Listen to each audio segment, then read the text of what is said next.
चलो बाबू, आज हम लोग पढ़ेंगे प्रमेय 6.3, ठीक है, जिसे हम लोग ए समरूपता के नाम से जानते हैं। कौन सा है? ए समरूपता। देखो ए समरूपता मतलब यहाँ पर दो त्रिभुज दिया गया है जिसके संगत कोण बराबर दिए हुए हैं, तो हमको दिखाना है कि वो त्रिभुज समरूप है। तो सवाल में क्या बोला? यदि दो त्रिभुज के संगत कोण बराबर हो तो उनकी संगत भुजाएं एक ही अनुपात में अर्थात समानुपाती होती है, इसलिए त्रिभुज समरूप होते हैं। मतलब दो त्रिभुज है जिनके संगत कोण आपस में बराबर है, हमें दिखाना है कि वह त्रिभुज क्या होगा? समरूप होगा। तो देखो, त्रिभुज को समरूप होने के लिए दो शर्त होता है। पहला कि उनके संगत कोण बराबर होना चाहिए और दूसरा कि उनकी संगत भुजाएं समानुपाती होनी चाहिए।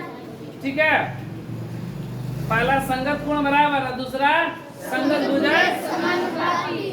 तो अगर ये दोनों कंडीशन रहता तो त्रिभुज समरूप। यहाँ पर हमको क्या बोला गया कि कोण बराबर दिया गया है, बोला गया ना कि संगत कोण बराबर है, मतलब कोण हमको बराबर पहले से ऑलरेडी दिया गया है। तो हम लोग क्या सिद्ध करेंगे? भुजा को समानुपाती। अगर भुजा समानुपाती कर दे रहे हैं तो त्रिभुज क्या हो जाएगा? समरूप। देखो क्या दिया गया है कि एक त्रिभुज ऐसे है, ये मान लो त्रिभुज हम लोग ले लिए ए बी सी, और एक दूसरा त्रिभुज ले रहे हैं पी क्यू आर। चलो पी क्यू आर ही ले रहे हैं, पी क्यू आर, कुछ भी नाम लिख सकते हैं, A B C P Q R L M N, कुछ भी नाम लिखेंगे। हमको दिखाना है कि ये त्रिभुज, दो को त्रिभुज दिया गया है, इनके संगत कोण बराबर है, मतलब कोण ए पी के बराबर है, कोण बी क्यू के बराबर है, कोण सी आर के बराबर दिया गया। ये तीन दिया गया है। हमको दिखाना है कि त्रिभुज समरूप है। तो त्रिभुज समरूप होने के लिए शर्त क्या है कि संगत कोण बराबर और संगत भुजाएं। मतलब अगर मेरा आ जाए कि ए बी बटा में पी क्यू, बी सी बटा में क्यू आर और ए सी बटा में, तो त्रिभुज क्या हो जाएगा? समरूप हो जाएगा, समानुपाती हो जाएगा, मतलब समरूप हो जाएगा। तो हम क्या करेंगे कि भुजा को समानुपाती करेंगे। ठीक है, तो सबसे पहले क्या दिया गया वो लिख लिया जाए। दिया है, क्या दिया गया है कि त्रिभुज ए बी सी तथा त्रिभुज पी क्यू आर में, दोनों में कोण जो ए है वह बराबर है कोण पी के, कोण बी है वह बराबर है कोण क्यू के, और कोण जो सी है वह बराबर है कोण आर के। ठीक है, यहाँ पर ये तीन चीज दिया गया है, तीनों संगत कोण बराबर। ये क्या है? संगत कोण लिख सकते हैं। क्या है? संगत कोण है। ये हमको दिखाना क्या है कि त्रिभुज समरूप है। त्रिभुज समरूप कब होगा? जब भुजा समानुपाती होगा। सिद्ध करना है, सिद्ध करना है। तो क्या सिद्ध करेंगे कि त्रिभुज, मतलब कि हम लोग दिखाएंगे कि ए बी बटा में पी क्यू बराबर बी सी बटा में क्यू आर बराबर ए सी बटा में पी आर। ये हम दिखाएंगे कि समानुपाती है, अर्थात अगर कोण बराबर हो और भुजा समानुपाती हो तो त्रिभुज क्या हो जाएगा? समरूप, अर्थात त्रिभुज ए बी सी समरूप त्रिभुज पी क्यू आर। ये हम दिखाएंगे। ठीक है, अब देखो इसको दिखाने के लिए देखो कंडीशन इसमें तीन हो सकता है, इसमें तीन कंडीशन होगा। पहला कंडीशन ये होगा कि ए बी जो है वह पी क्यू के बराबर हो। दूसरा ये हो सकता है कि ए बी जो भुजा है वह छोटा हो जाएगा किससे? पी क्यू से। या तीसरा कंडीशन हो जाएगी कि ए बी बड़ा हो जाएगा और पी क्यू छोटा हो जाएगा। तीन कंडीशन होगा। जब ये दोनों बराबर होता, नहीं तो ये हो सकता है कि मान लो ये त्रिभुज ए बी सी है, ऐसे ए बी सी, और ये बड़ा त्रिभुज, यहाँ भी तो कोण बराबर है ना, इससे ये बराबर है कि नहीं? ए के बराबर पी, बी के बराबर क्यू और आर के बराबर सी। लेकिन भुजा क्या हो गया? छोटा हो गया, नहीं छोटा, और ये क्या हो गया? बड़ा। तो भुजा बड़ा छोटा हो सकता है, या हो सकता है कि ये मेरा बड़ा हो और यही त्रिभुज क्या हो जाए? छोटा हो जाए, इस तरह का पी क्यू आर। ये छोटा हो गया, ये बड़ा हो गया। ठीक है, तो ये कंडीशन 3 हो सकता है और हम लोग तीनों कंडीशन में इसको सिद्ध करेंगे। ठीक है, एक बार कर जब ए बी बड़ा हो तब, एक बार जब ए बी छोटा हो तब, और एक बार जब ए बी बराबर हो किसके, पी क्यू के। जब ए बी पी क्यू के बराबर हो, जब ए बी बड़ा हो पी क्यू से, जब ए बी छोटा हो। ठीक है, 3 कंडीशन है, तीनों कंडीशन में हम लोग सिद्ध करेंगे इसको। ठीक है, तो ये हो गया। अब देखो स्थितियां, स्थितियां मतलब कंडीशन।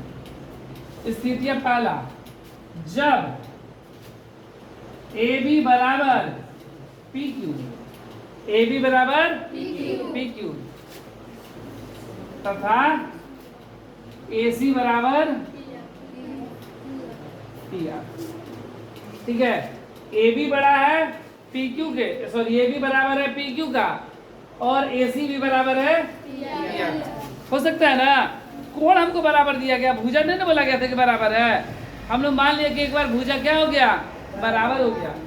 दूसरा कंडीशन, जब ए बी बड़ा हो पी क्यू से, ए बी मान लो कि बड़ा सा त्रिभुज है और पी क्यू क्या है, छोटा, तथा ए सी बड़ा है पी आर। तीसरा कंडीशन क्या होगा, जब ए बी छोटा है पी क्यू से तथा ए सी छोटा ना, ये भी हो सकता है कि ए बी छोटा पी आर। ठीक है, ये 3 कंडीशन होगा और हम लोग तीनों कंडीशन में इसको क्या करेंगे, सिद्ध करेंगे। सबसे पहले हम लोग पहला कंडीशन करेंगे, उसके बाद दूसरा, उसके बाद तीसरा। ठीक है, तीनों कंडीशन में लोग अलग अलग करेंगे सिद्ध। हो सकता है ना तीनों अलग अलग, मान लो कि जब ए बी भुजा बड़ा हो, जब ए बी भुजा छोटा हो, जब बराबर हो। ठीक है, वैसे किताब में हम लोग को जो दिया गया है वह दिया गया है कि ये पी क्यू क्या है, बड़ा है ए बी से, और उसी पर सिद्ध कर दिया और नीचे लिख दिया है इसी प्रकार सिद्ध होगा। लेकिन यहाँ पर हम लोग क्या करेंगे, तीनों कंडीशन करेंगे। अब देखो प्रमाण, प्रमाण में हम लोग क्या लेंगे, स्थिति 1। प्रमाण में स्थिति 1, जब ए बी बराबर पी क्यू तथा ए सी बराबर। ठीक है, पहला स्थिति, इसलिए आकृति नहीं मिटा है। जब स्थिति बड़ा छोटा होगा तो उस हिसाब से हम लोग आकृति बड़ा छोटा करेंगे।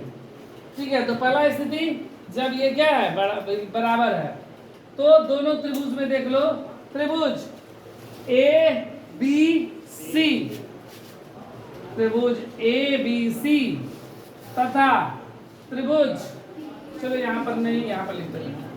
ठीक है, त्रिभुज ए बी सी तथा त्रिभुज पी क्यू आर में, इन दोनों में देखा जाए तो ए बी बराबर पी क्यू बराबर होगा ना, कहाँ से, स्थिति 1 से, है ना, ए बी बराबर पी क्यू। उसके बाद कोण जो ए है वह बराबर है कोण पी के, ए के बराबर पी दिया ना, दिया है। ए सी बराबर पी आर, ये क्या हो गया, स्थिति 2, सॉरी स्थिति 1 ही ना, स्थिति 1 से ही है। तो ये मेरा क्या हो गया, साइड एस, ये क्या हो गया, एंगल ए, ये क्या हो गया, एस ए एस, सर्वांग समता से, सर्वांग समता से त्रिभुज ए बी सी, सर्वांग सम त्रिभुज पी क्यू आर। और हम लोग पढ़े थे कि अगर 2 त्रिभुज सर्वांग सम हो, ठीक है, 2 त्रिभुज या 2 आकृति कोई भी अगर सर्वांग सम हो तो सारे सर्वांग सम आकृति समरूप होती है ना, सारे सर्वांग सम आकृति समरूप होती है, ये लोग पढ़े थे, ठीक है, पढ़े थे ना कि जितनी सर्वांग सम आकृति होती है वह समरूप होता है, लेकिन जितने समरूप होता है वह सर्वांग सम नहीं होगा। लेकिन यहाँ पर ये सर्वांग सम आ गया, जब ये सर्वांग सम आ गया मतलब ये समरूप है, और नहीं तो फिर हम लोग इसको और भी हम लोग कर सकते हैं, भुजा दिखा सकते हैं, ये या तो डायरेक्ट यहाँ पर लिख दो समरूप होगा, नहीं तो हम लोग इतना भी दिखा सकते हैं। क्या करेंगे कि भुजा करेंगे, करके दिखा देना। देखो सीपीसीटी से ए बी बराबर पी क्यू संगत कोण भुजा बराबर ए बी बराबर पी क्यू, ठीक है। उसके बाद क्या हो जाएगा, BC बराबर क्यू आर और AC बराबर पी आर।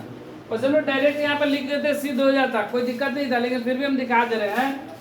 देखो ये ए बी हो गया ना, ये बटा में इधर चल जाएगा, पी क्यू बराबर 1 होगा ना, यहाँ पर BC बटा में क्यू आर बराबर 1, AC बटा में पी आर बराबर 1। जब तीनों 1 है ना, तो इसका मतलब ये तीनों आपस में क्या होंगे, बराबर होंगे ना। तो इसलिए AB बटा में PQ बराबर BC बटा में QR बराबर AC बटा में, यही हमको करना था सिद्ध ना। भुजा समानुपाती हो गया ना, और कोण बराबर दिया ही था, इसलिए त्रिभुज ABC समरूप त्रिभुज PQR सिद्ध हुआ, यही हमको सिद्ध करना था ना कि भुजा क्या हो, समानुपाती हो, ठीक है। भुजा समानुपाती आ गया, भुजा समानुपाती आ गया मतलब त्रिभुज क्या हो गया, समरूप। ये स्थिति 1 हो गया। अब हम लोग स्थिति 2 बनाएंगे, तब तक इसको उतार लो। चलो यहाँ तक हो गया, अब हम लोग स्थिति 2 करेंगे, ठीक है। इसको मिटाते रहे।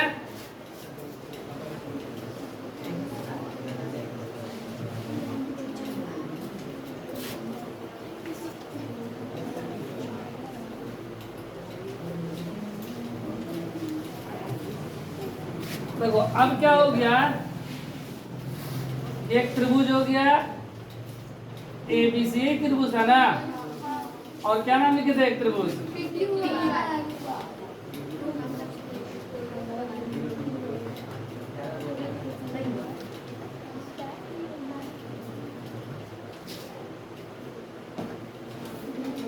PQR। अब देखो ए भी छोटा और PQR क्या है, बड़ा है ना, उसमें क्या था, दोनों बराबर था। अब क्या है, ए भी छोटा है और PQ बड़ा है। तो देखो इसके लिए हम लोग रचना करेंगे, क्या करेंगे, रचना, ठीक है। रचना में क्या किए कि AB के बराबर, जितना बराबर AB है ठीक इतना ही बराबर यहाँ पर एक बिंदु डाल दिए, जिसका नाम रख दिए हम लोग, कोई भी एक नाम बोलो, M, और AC के बराबर बिंदु क्या रख दिए, N, और इसको क्या कर दिया, आपस में मिला दिए।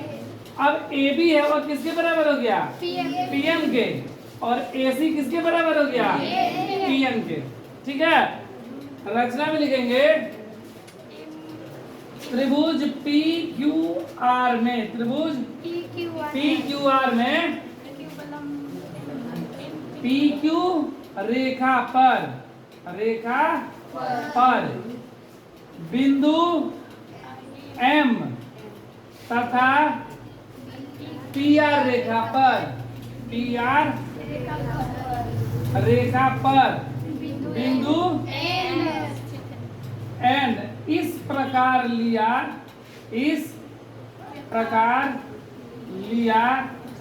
कि AB बराबर PM तथा AC बराबर PM, ठीक है। और फिर क्या किए, M को N से मिलाया, ठीक है। तो क्या किए हैं, AB के बराबर PM, AC के बराबर PN, और एम को एन से मिला दिए, ये ना लिए। अब एक बार ले लेंगे त्रिभुज ए बी सी, तो यहां से प्रमाण, स्थिति दो ही बन रहा है।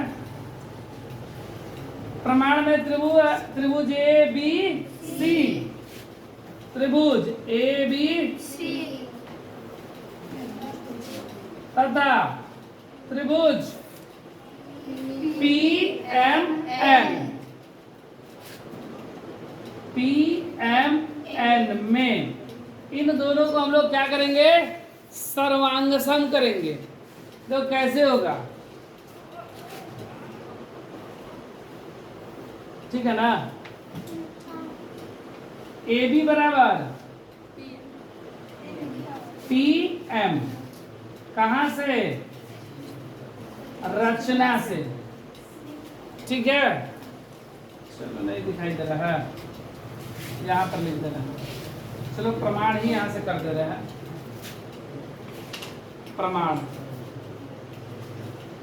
त्रिभुज ए बी सी, ए बी तथा त्रिभुज पी क्यू आर, त्रिभुज पी क्यू आर में, ठीक है। इन दोनों में देखा गया, सॉरी पी एम एन में,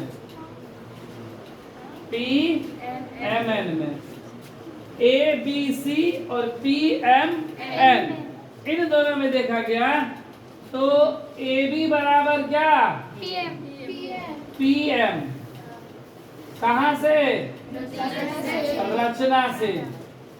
उसके बाद कोण ए के बराबर कोण पी, कहां से, दिया है, दिया ना, ए के बराबर पी, और ए सी के बराबर, ए सी बराबर कहां से, रचना से।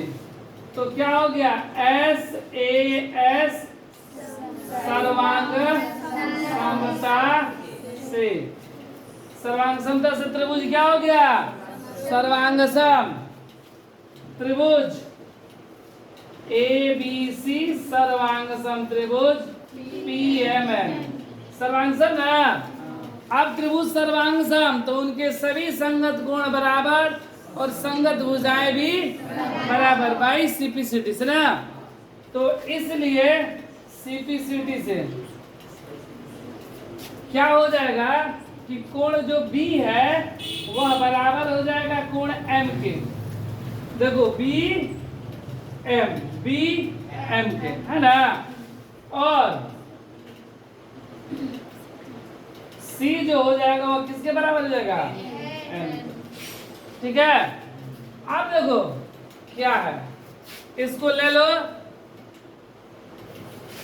इस दोनों को समीकरण एक ले रहे हैं, दोनों को, ठीक है। इन दोनों को क्या ले लिया, समीकरण एक, और यहां पर b के बराबर, b के बराबर q, और c के बराबर r, ये क्या है, दिया है। तो हो गया समीकरण दो। देखो यहां से लिए b के बराबर और c के बराबर, समीकरण दो।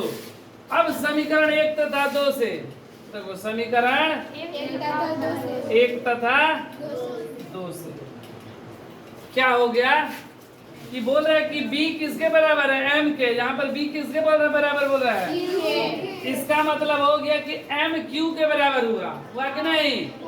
कोण m बराबर कोण q हो गया, और c किसके बराबर हो गया, देखो c n के बराबर दिया है c r के, तो इसलिए n के बराबर r, ठीक है। अब आकृति में देखो, ये आकृति में देखो m मतलब ये वाला m, ऊपर वाला m बोला गया है, ठीक है। क्योंकि यहाँ पर क्या बोला गया था, b के बराबर m, इस त्रिभुज पी एन आर में, तो ये वाला m ऊपर वाला बोला गया था, ये कि नहीं कि नीचे वाला नहीं, ऊपर वाला, ठीक है।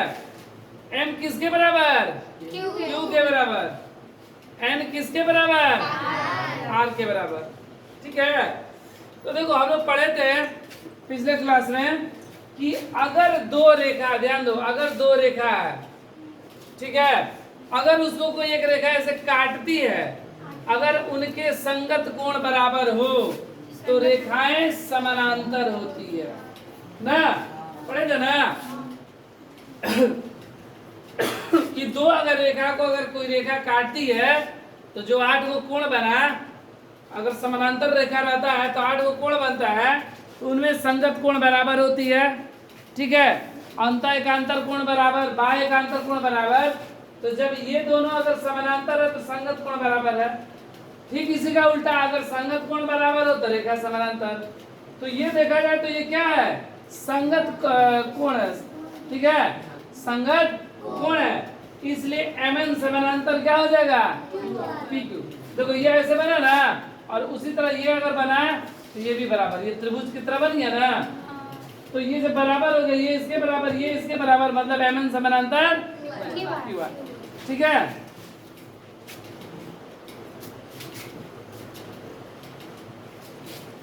ये क्या हो गया, ये क्या हो गया, संगत कोण हो गया, संगत कोण।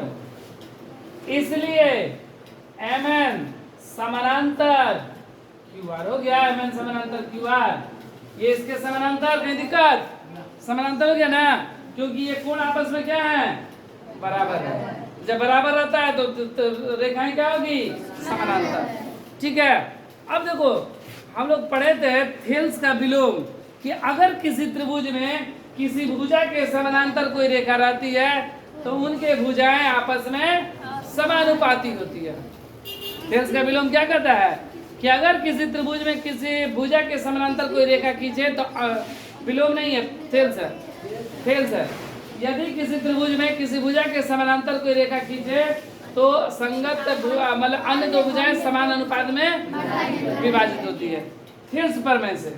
इसलिए यहाँ पे क्या लगेगा, थेल्स प्रमेय से, थेल्स प्रमेय से, प्रमेय से क्या हो जाएगा, PM बटा में, PM बटा में MQ बराबर PM बटा में NR, ठीक है। हमको क्या दिखाना है, AB बटा में PQ, कहीं आया, नहीं आया, हमको PM बटा में क्या रहा है, MQ आ रहा है। अच्छा हम लोग PM को AB लिख सकते हैं, AB है, और नीचे PQ होना चाहिए, लेकिन MQ दिया गया है। चलो इसको हम लोग क्या करते हैं कि पलट दे रहे हैं, चलो इसको पहले इतना उतार लो, ठीक है, इसके बाद हम लोग बनाएंगे। चलो तो यहाँ तक हुआ ना, अब इसके बाद हम लोग क्या कर रहे हैं, यहाँ पर दूसरा मिटा दे रहे बनाने के लिए। तो थेल्स प्रमेय से हो गया PM। अच्छा देखो हम लोग PM को हम लोग क्या लिख सकते हैं, PM को AB लिख सकते हैं रचना से, तो इस PM को हम लोग क्या लिख दिए हैं, AB बटा में MQ बराबर PN को क्या लिख सकते हैं, AC बटा में NR, कहाँ से, रचना से, रचना से, ठीक है। अब हम लोग क्या कर रहे हैं कि इसको पलट दे रहे हैं, इसको पलट दे रहे हैं, क्योंकि हमको AB चाहिए ना, AB, लेकिन नीचे हमको PQ चाहिए, MQ दिया गया है, हमको क्या चाहिए, PQ। तो इसलिए क्या कर रहे हैं, इसको पलट देना है ना, इसका व्युत्क्रम या पलटने पर, पलटने MQ बटा में AB बराबर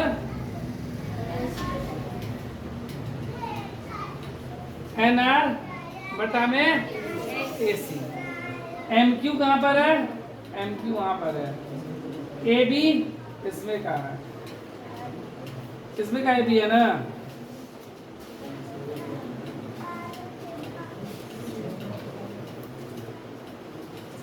PM प्लस MQ, PQ हो जाता है, अब PQ था ही। चलो अभी नहीं इसको लिखेंगे,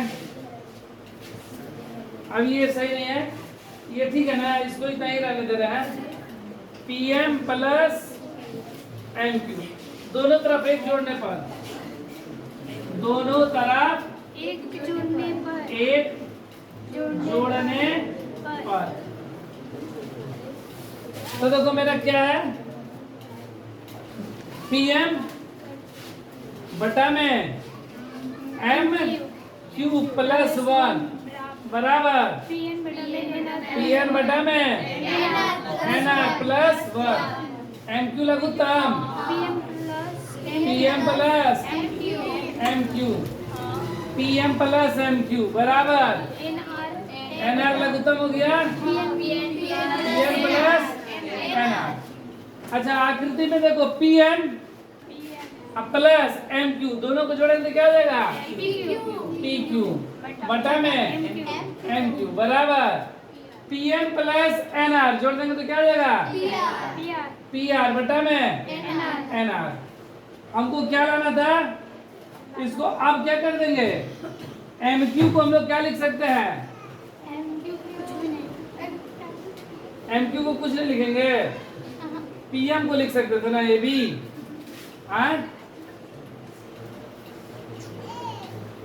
इसको मिटा देगा।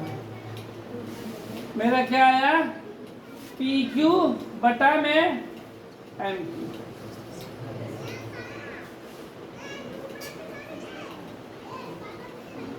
PQ बटा में MQ, PQ बटा में हमको ये भी चाहिए था ना, PQ तो सही है, MQ को हमको ये भी चाहिए था, MQ को तो ये भी लिख नहीं सकते हैं। एक मिनट, हम लोग PM को लिख सकते थे AB, PM था ना, सही बना रहे थे हम, गलत हो गया, ठीक है, ये सही हम लोग बना रहे थे, यहाँ पर नहीं ध्यान दिया। चलो यहाँ पर ही देख ले रहे हैं, PM को हम लोग क्या लिखेंगे, AB, PM को क्या लिखेंगे, AB बटा में MQ बराबर PM को क्या लिखेंगे, AC बटा में NR। कहाँ से, रचना से। क्या आया है मेरा, AB बटा में MQ बराबर AC बटा में NR। आकृति में देखो AB ये है और MQ ये है, ठीक है, MQ है और AB तो आ गया, PQ को हमको लिख देना है, ये PQ है ना, PQ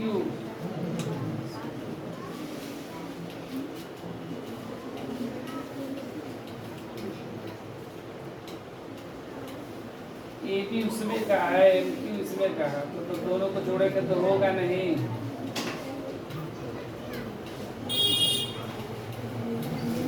AB में से MQ घटेगा नहीं, AB को PM लिख दिया जाए तो फिर वही पहुंचेंगे जहाँ पर आए थे वहीं पर, और फिर MQ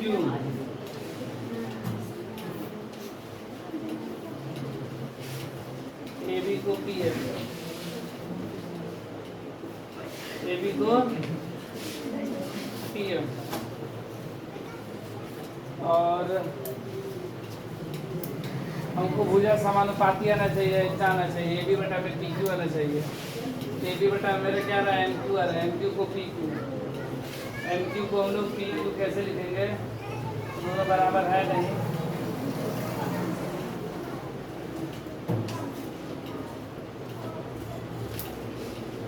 MQ को कैसे लिखना है,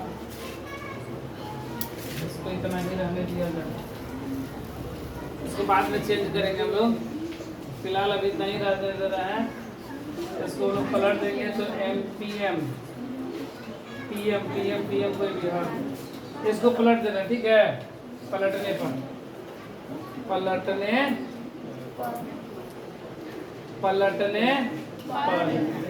क्या हो जाएगा, MQ बटा में PM बराबर NR बटा में PM, दोनों तरफ एक जोड़ने पर,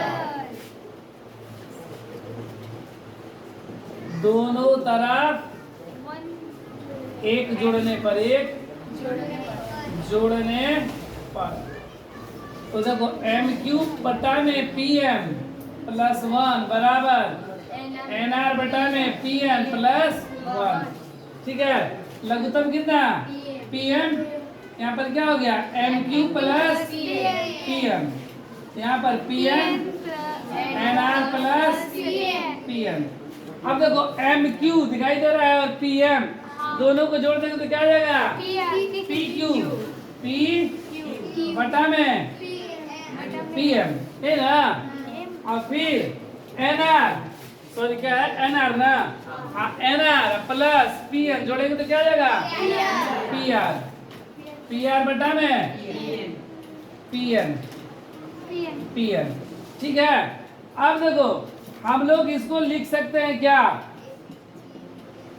देखो हम लोग जो मिटा दिए, यहाँ पर हमको जो सिद्ध करना था, सिद्ध करने में क्या दिया था ए बी बटा में पी क्यू, ये दिया था। और क्या दिया था पी सी बटा में क्यू आर दिया था। और क्या दिया था ए सी बटा में पी आर।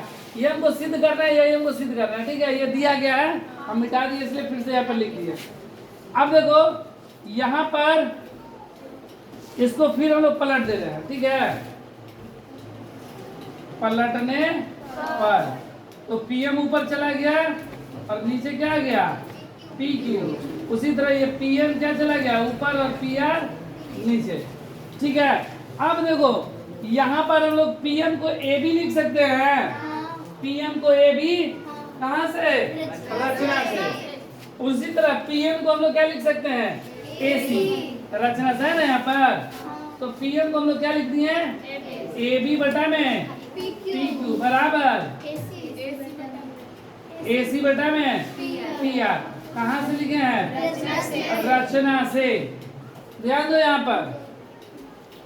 यहाँ पर जब हम लोग इसके समानांतर ये यहाँ पर लाए थे ना, तो मेरा क्या आया कि ए बी बटा में पी क्यू आया ना। ए बी बटा में पी क्यू यहाँ पर आया कि नहीं आया।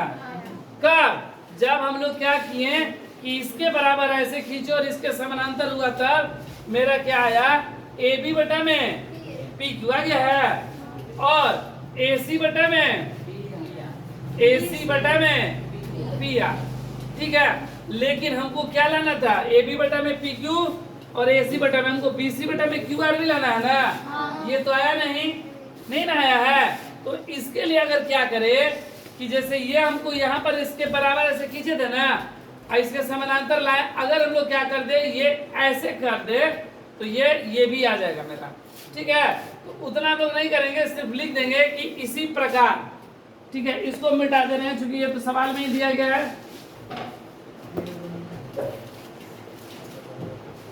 इसी प्रकार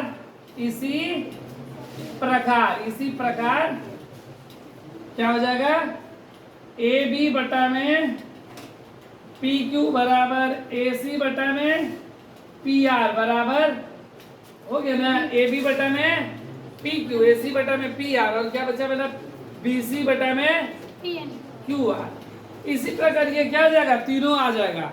जैसे यहाँ पर ये इसके समानांतर खींचे, अब समानांतर हमको ऐसे खींच देना है तब आएगा। तो फिर हमको इतना लंबा करना पड़ेगा, इसलिए लिख दिया इसी प्रकार यहाँ पर होगा इतना। तो इसलिए जब भुजा क्या हो गया समानुपात ला दिया ना यहाँ पर, देखिए यहाँ पर 2 आ गया, तो तीसरा भी होगा कब जब इसके ऐसे समानांतर खींचेंगे तब। तो ये हो गया। तो इसलिए त्रिभुज ए बी यहाँ पर नीचे लिखना रहेगा, इसलिए त्रिभुज ए बी सी समरूप त्रिभुज पी क्यू आर। ये स्थिति मेरा कौन सा था, ये स्थिति तीसरा था। ठीक है, ये क्या था मेरा स्थिति तीसरा, जब ए बी बड़ा था तब। अब हम लोग जैसे ये किए ठीक सेम काम, जब ये बड़ा हो जाएगा और ये छोटा हो जाएगा, स्थिति 2 भी हो जाएगा। तो इसी प्रकार क्या हो जाएगा, इसी प्रकार जब ए बी बड़ा होगा, ए बी बड़ा होगा किससे पी क्यू, तथा ए सी बड़ा होगा पी आर से, तो क्या हो जाएगा, तो ए बी बटा में पी क्यू बराबर ए सी बटा में पी आर बराबर बी सी बटा में क्यू आर। ये भी तीनों क्या हो जाएगा, सिद्ध हो जाएगा। इसलिए तीनों स्थितियों